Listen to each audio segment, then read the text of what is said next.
major fight that a lot of people are looking to see. When did you know that? When the people start talking, and obviously everybody around try to make this fight. I say, look, it needs to be big. This fight doesn't happen if you're never born, right? You made this fight happen. Why this fight? Not me, it is who behind me. I like Crawford, get right to it. Why? Because he's like the first time you went from regular TV, which you've been doing a long time, to 3D. He's different. Really, that's the simplest way I can say it. The showdown between Terence Crawford and Canelo Alvarez turned into a global spectacle that matched and even exceeded the massive hype surrounding it. Canelo himself admitted that the fight was simply too monumental to walk away from. Although he initially rejected the offer, the overwhelming global demand transformed the bout into a historic event. Fans across continents tuned in, eager to witness two of boxing's greatest champions collide inside the same ring. The charged atmosphere proved this was far more than just another fight, it was a worldwide cultural moment. You know, I take this fight because you can see how big is this fight, no? The beginning when they say, hey, you thinking about fight Crawford, I say, never thinking about that. But you can realize how big is this fight, no? Mexican, always Mexican versus USA is big. And two of the best pound for pound. And I think this fight is huge and means a lot for me. When did you realize, when did the moment hit you that this fight can really, really be big? This fight can really be a major fight that a lot of people are looking to see. When did you know that? When the people start talking, and obviously everybody around try to make this fight.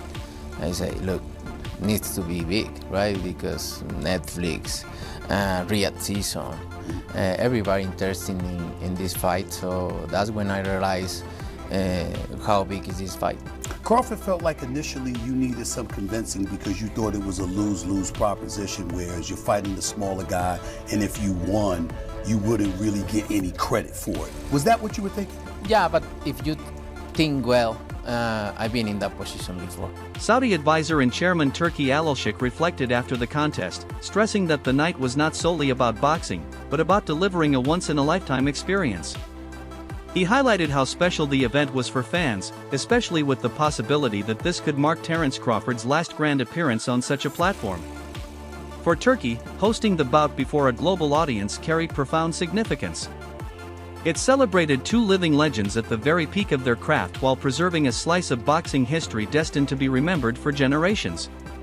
Country, I'm my boss, you know?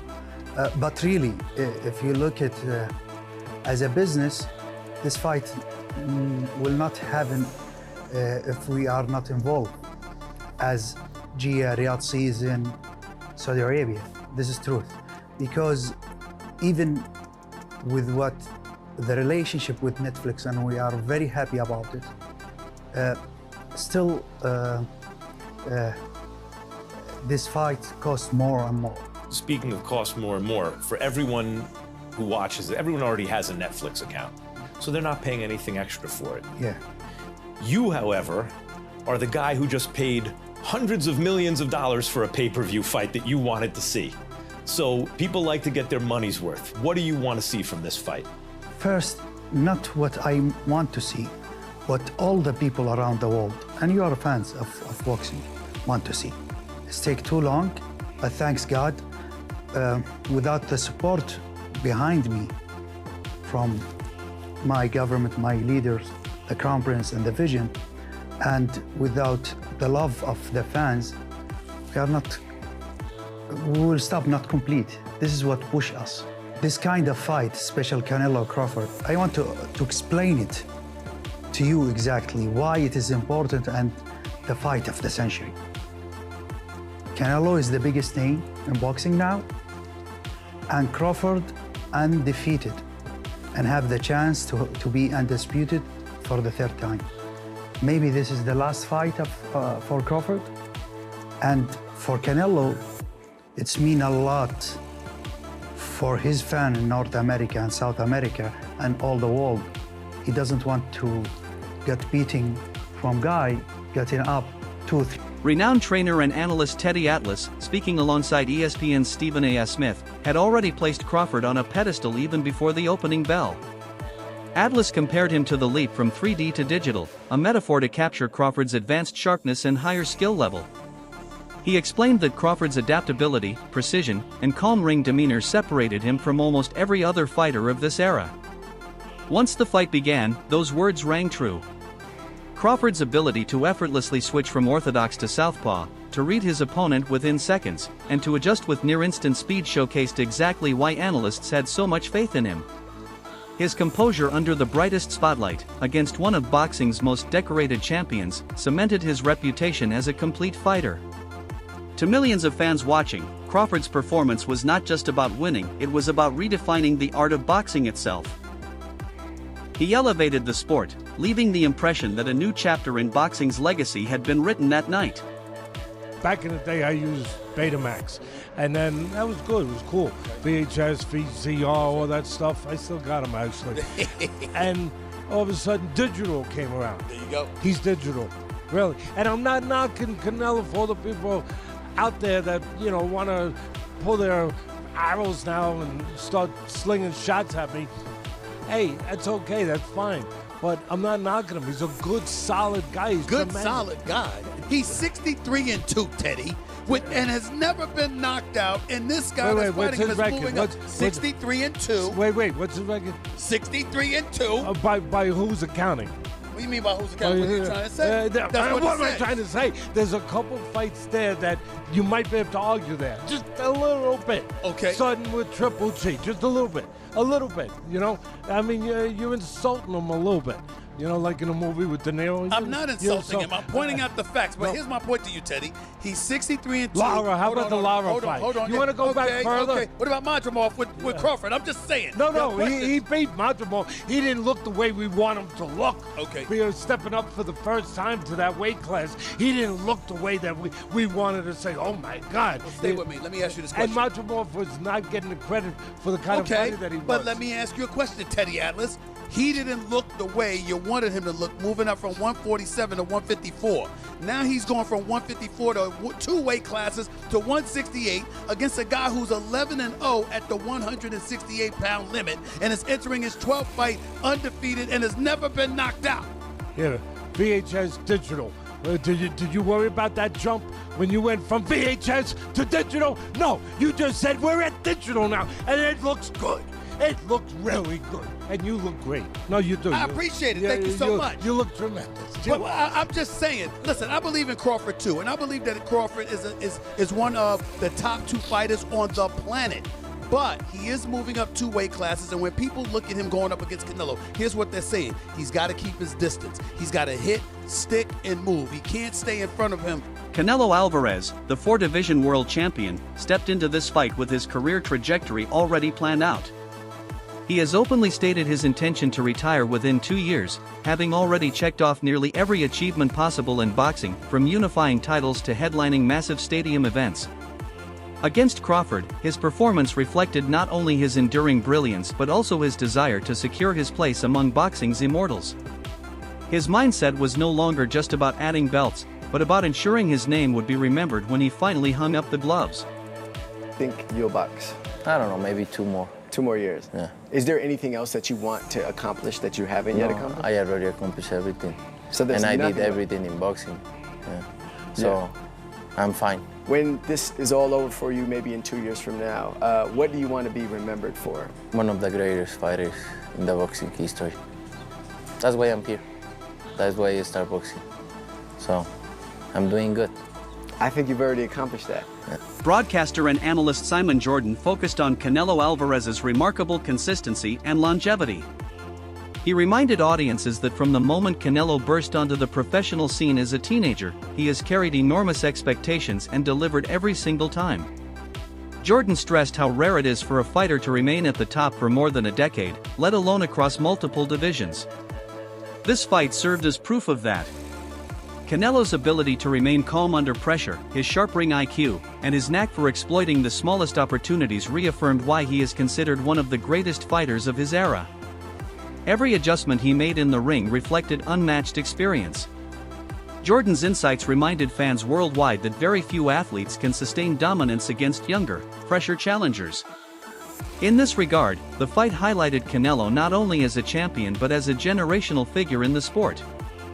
We went even deeper on it. He did. Look, Canelo's achievements speak for themselves. You see, he's been around a long, long time, 20 years as a pro, and he's beat some of the best fighters out there for sure. I think that Paulie there is referring to him avoiding Benavidez, the fight that everyone's wanted to see and wanted to make. He's been picking and choosing his own opponents, and yeah, he has had some easy options. And he gets an opportunity to go in against Terence Crawford, or Terence Crawford gets the opportunity to go against him. Look, whatever way you want to look at it, I think that you cannot deny how good Canelo has been. He has adapted, he's had to adjust. He now, he stalks forward, he hunts his prey, but he single shots to the body, single shots to the head, and that's why I think timing for Terence Crawford here could be Duke, me and Spencer have got Terence Crawford. How do you think this fight is won and lost? Yeah, I think this fight is won for Crawford by sticking to his boxing, which he does beautifully. From the outset, I thought Crawford would win this fight, simply because you're in our game. He's a great boxer, right? He switches from left to right effortlessly. He's a good stayer. He's got that spite that you need as a champion. What he's done has been done before, albeit, many, many moons ago with Sugar Ray Leonard, when he moved up and boxed Donnie Lalonde from welterweight to super middleweight, but he stopped off in between that and boxed Marvellous Marvin Hagler. So that's probably a harder route even still, but I feel that it's a stone difference. It's not really that much, not when you look at the bigger picture. A stone in weight is a lot of weight, of course it is. And sometimes you don't even want to give away a pound in weight, but the fact that he's putting on a stone of UFC President Dana White, speaking as both a fight promoter and passionate fan, called the event the biggest boxing match of modern times. With 65,000 tickets sold, the atmosphere was electrifying. White described it as a war rather than just a fight, and the action justified that label.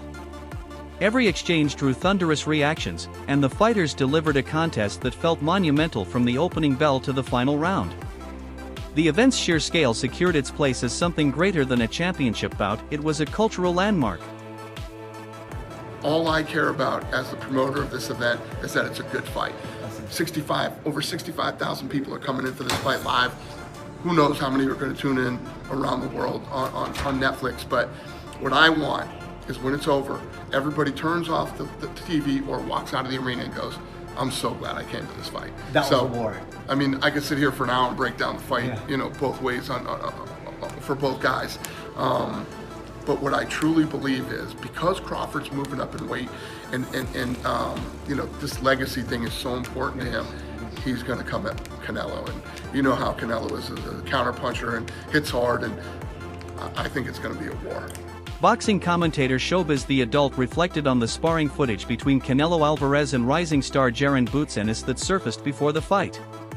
Though only snippets were shown publicly, those clips gained historical importance after Canelo's performance in the ring.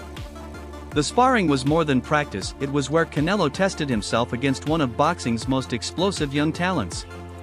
Even in those limited glimpses, the intensity and sharpness Canelo displayed during camp were evident. Ennis, widely regarded as a dangerous future champion, gave Canelo the kind of preparation that sharpened him for the main event. After the fight, many fans revisited those clips, realizing they had witnessed a hidden piece of the story behind one of the era's most important bouts. In hindsight, that sparring session is now etched in boxing history as a rare look at greatness in the making. Now legendary sparring session with Boots Ennis and Saul Canelo Alvarez, all right? In looking at the footage we have, they show their feet, they don't really show much, and that's good, right? Whatever happens in sparring stays in sparring. You don't want too much revealed. But I think, you can pull something from the footage. Like, post-sparring session, you can just see how friendly Saul Canelo Alvarez and Boots Ennis are. Yeah, appreciate you. Thank you. I appreciate it. Almost there. Yeah, almost there, almost time. Yeah. It's mutual respect. You can just see, and it just feels like Boots gave Canelo some good work. I think if Boots didn't, I think Canelo wouldn't respect him as much. I think Canelo would be like, get out of here. I mean, they couldn't even leave the gym, they kept saying bye to each other over and over and over again like it was a bromance. Who say he needs some rounds? Huh? Who? Yeah, see, he'll come back and short. Oh, yeah. You don't want... I'll see you tomorrow. And more, if they're scared, they run faster. If they are scared, more faster. Bro, you know what that is. You know what that is. It's like if somebody whipped your ass and like, all right, then, boy, what? Wait. Former super middleweight champion Caleb Plant, who had once shared the ring with Canelo, praised Terence Crawford in the lead-up to the fight. Plant described Crawford as unbelievably strong and powerful, a claim that the fight itself validated. Even moving up in weight, Crawford's punches carried undeniable impact, forcing Canelo to respect his power. Observers noted how Crawford's precise shots combined with his surprising strength allowed him to hold his ground against one of the most durable fighters of this generation. What I think is best for each fighter, and I think, you know, if I was able to give my advice to Terence, it would be, I think that he should box on the outside, or I think he should be all the way inside. Wait, all the way inside? That would sound like, no, you don't want to be on the inside because like Canelo could land body shots. Yeah, but Terence is a great inside fighter. He's ridiculously strong, and I think the most dangerous place for Terence to be would be in the mid-range, chilling this far from Canelo, at this distance, where Canelo is able to get a lot of leverage and be really explosive, as opposed to what I did to Trevor McCumbee, where I stepped all the way to the inside. And, you know, do you want to be this far away from a baseball bat, or do you want to be this far away from a baseball bat? This, here. Exactly. They can't extend. They can't gain the same momentum. And just fighting on the outside, sticking, moving, running around, moving around, using his legs for 12 rounds could be a lot. Where, as opposed to him being smart on the outside and moving, and then picking his times and getting all the way to the inside and going to work, and then going all the way back out, all the way back in, all the way back out. But I think chilling at the mid-range with Canelo could be dangerous. Veteran boxer Gabriel Rosado had cautioned before the fight that Crawford would need to approach Canelo with extreme care. Given Canelo's long history of battling and often defeating naturally bigger opponents, Rosado's warning played out during the fight. Canelo's comfort against larger men became clear as he absorbed shots calmly and answered back with heavy counters. For Crawford, the challenge was to balance aggression with strategy against such experience. Rosado's perspective highlighted the razor-thin margins of the fight where size, skill, and tactics all merged at the very highest level of the sport. Years, he's adapted to the weight. It's his natural weight. You know what I'm saying? So, you know, Crawford gotta be real careful in the middle rounds. And I've heard you say this before. Look, it doesn't matter if you're sparring with heavyweights in sparring. Yeah. If you're sparring with 68-pounders, 75-pounders in sparring. When you get clocked with them 10 ounces with no headgear on, it's a different game, a different story. Drop down on that for us for a second. What is so different about it? Is it just a jolt? Is it a shock? What's the difference? It's different just because it's just the pop. You know what I'm saying? You know when you're sparring heavier guys, it really, it means something, but it's 16-ounce gloves and it's a headgear. So it's not the same effect. But, you know what I'm saying? And Crawford and Canelo being the same size right now and the same height, people go, oh, well, it's... That's it for today's video. Stay tuned for more updates. Until next time.